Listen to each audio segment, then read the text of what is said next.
Eh bien, bonjour à toutes et tous.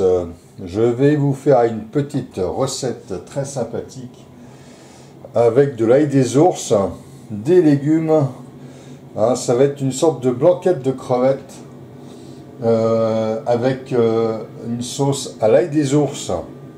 Alors déjà, dans ma recette, je vais mettre bien sûr un peu d'huile d'olive. Voilà. Et je vais faire rissoler des petits légumes, alors des carottes que je vais couper en petites rondelles comme ça, tout simplement. Voilà, donc ça c'est, je vais les faire rissoler gentiment au tout début et rapidement je vais y mettre du vin blanc. Alors, les crevettes, elles vont cuire aussi au début, comme ça, elles vont rendre un petit fumet sympathique. Et on n'aura pas l'impression que ce sera juste de la crevette cuite à la vapeur. Voilà, donc déjà les carottes. Je vais sortir les crevettes, bon c'est des crevettes bio, qui sont déjà pré-épluchées, donc vous m'excuserez de ma relative fainéantise. Hop, voilà. Mais au moins, vous voyez que c'est une recette assez facile à faire. Comme ça. Une recette assez facile à faire que tout un chacun peut reproduire dans sa cuisine. Hein. Alors bien sûr, une blanquette de crevettes, ou une blanquette quelle qu'elle soit d'ailleurs, ne serait pas une blanquette s'il n'y a pas au moins un petit peu de poireau coupé. Donc on va faire pareillement, rissoler au tout début. L'ail des ours, je le rajouterai en milieu de cuisson, pas au début. Voilà. Donc mes carottes et mon poireau avec les crevettes vont gentiment rissoler. On entend déjà le doux bruit de l'huile qui frémit.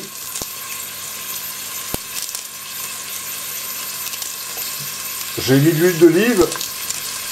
Moi je trouve que c'est quand même une huile qui est assez intéressante, qu'on peut cuire et au plan de la santé qui n'est pas du tout problématique, contrairement à certaines huiles de friture qui sont des huiles saturées. Alors je vais remuer un petit peu. Voilà, je vais remuer un petit peu pour bien faire frire la chose. Un petit peu d'oignon, mais pas trop. Un petit peu d'oignon, mais pas trop.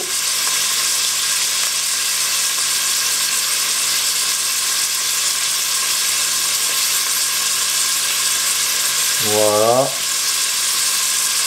Encore un petit peu. Voilà. Donc j'ai mis ce que je voulais en oignon.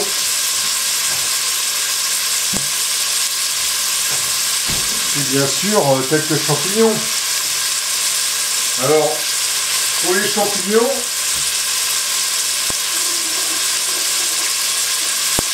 on peut mettre des champignons blancs comme vous voyez ici.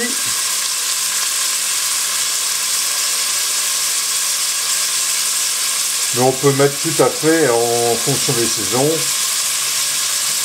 Alors ce qui se marie bien avec la crevette, la morille, le cèpe, la girole,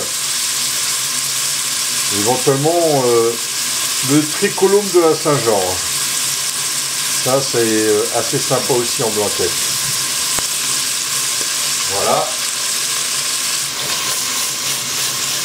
Donc on continue à bien faire cuire ce qui est en train de cuire là.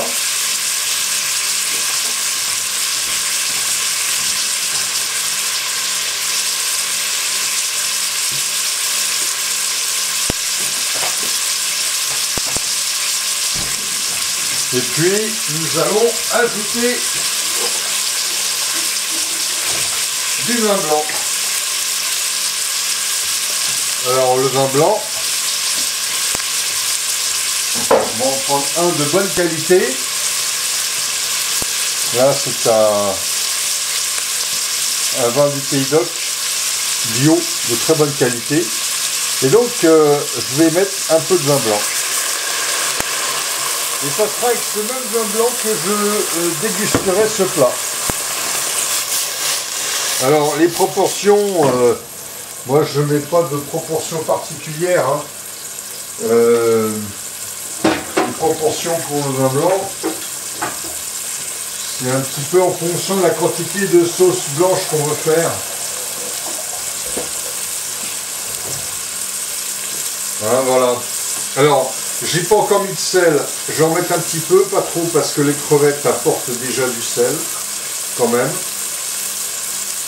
Avec de la viande, il vaut mieux mettre un peu plus de sel, avec des fruits de mer, un peu moins. Enfin, c'est mon avis. Hein. Ce sera peut-être pas l'avis de certains autres cuisiniers amateurs, ou de certains professionnels. Moi, je trouve que ne pas mettre trop de sel, quand on cuisine des fruits de mer. Alors un petit peu de sel, voilà. Bon, j'en ai mis quand même une petite quantité respectable. On va mettre un petit peu de vin blanc. Voilà. Le reste, ce sera pour déguster avec le plat.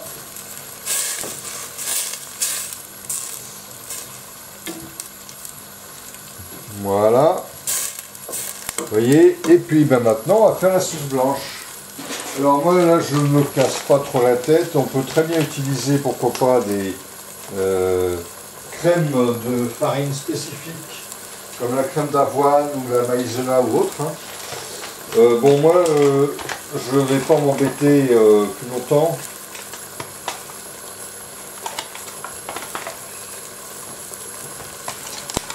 Je ne vais pas m'embêter plus longtemps.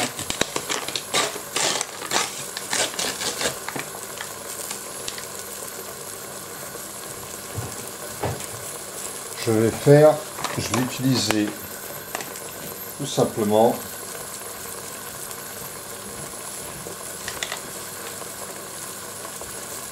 une farine de petit épeautre.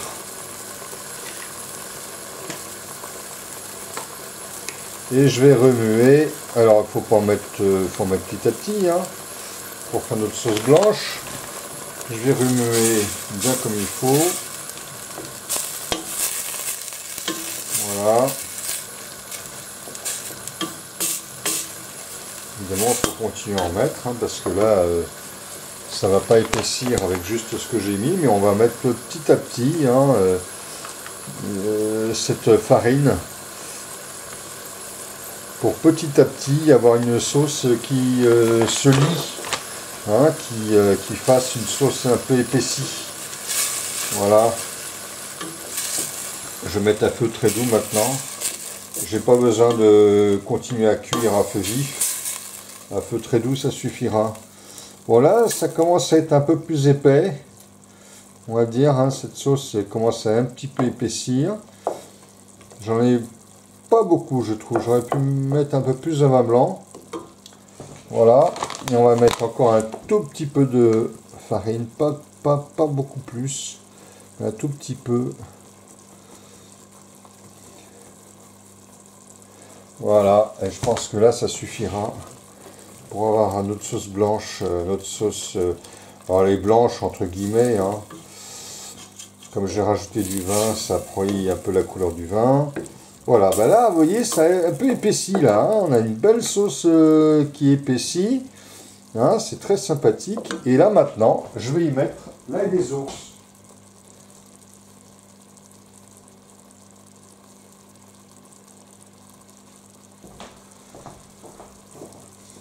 Que je vais d'abord laver, parce que je conseille vraiment de laver les feuilles d'ail des ours. Alors comme là je vais les cuire, la laver à l'eau ça suffira, mais si on les mange crues, ces feuilles, ou si on fait une préparation de pesto qui va être consommée crue, là je conseille vraiment de tremper les feuilles d'ail des ours et laver à l'eau vinaigrée. Hein. Parce que il ne s'agit pas d'attraper la douve du chevreuil ou l'échinococose du renard à cause d'ail des ours mal lavés. Si vous voulez éviter tout risque et que vous avez un coin frais dans votre jardin, vous pouvez cultiver l'ail des ours. Maintenant, on vend de l'ail des ours chez certains magasins de jardinerie, certaines jardineries. Hein, je ne vais pas citer des noms de marques, mais on peut en trouver dans certaines jardineries. Alors là, je vais peut-être rajouter un petit peu de vin blanc, parce que je voudrais quand même que l'ail des ours cuise. Et ma sauce blanche est un petit peu épaisse quand même. Donc on va rattraper le coup comme ça. Ça va très bien se rattraper, vous allez voir. Et je vais cuire un peu plus fort. Voilà. Vous voyez, hein, on a vraiment une belle sauce blanche là. Vous voyez, c'est vraiment tout à fait sympathique comme plat. Hein. Alors ça, je vais servir ça avec... on peut servir ça avec du riz, bien sûr. Hein, comme tout ce qui est blanquette, par exemple. Voilà. Je vais encore mettre un tout petit peu de vin blanc. Ma sauce blanche est encore un petit peu épaisse. Ou un peu épaissie, donc je vais la désépaissir. Voilà. Je réhomogénéise. Et vous voyez, c'est tout à fait sympathique. Hein. Voilà. Alors, avec du riz, ou alors pourquoi pas de la quinoa. Voilà, on a, vous voyez, c'est vraiment très très sympathique hein, comme plat. Hein. Vous avez quelque chose vraiment là, ça c'est, je vais me régaler. Et cette ail des ours va aromatiser de manière très délicate la sauce blanche. Voilà. Hein, et ça va donner une tonalité sauvage. Alors, on peut très bien utiliser d'autres aromates pour la sauce blanche, hein, pourquoi pas. Et je vais vous donner des pistes. Hein. Par exemple, si vous utilisez comme champignon la morille ou le mousseron de printemps, ce qu'on appelle le tricolone de la Saint-Georges, eh bien vous pouvez faire une blanquette en utilisant non pas l'ail des ours, encore que vous pouvez le faire aussi avec l'ail des ours, mais vous pouvez employer l'égopode, par exemple, ou la lierre officinale, hein, qui seront absolument délicieux également. Alors, la lierre, il faut ramasser les jeunes fleurs, les boutons floraux avec les toutes jeunes feuilles vert clair et brillantes, hein, et puis pour l'égopode, les jeunes feuilles brillantes, vert clair brillant, qui se développent en ce moment. Et là, vous avez également une base pour faire une sauce blanche avec soit l'égopode, soit la lierre officinale. Ça va être tout à fait délicieux, ça. Hein. Voilà, donc vous avez quelque chose là vraiment... ça, c'est sympathique. Hein. Et bien maintenant, il ne vous reste plus qu'à faire pareil. Vous avez vu, c'est super simple en fait. Hein.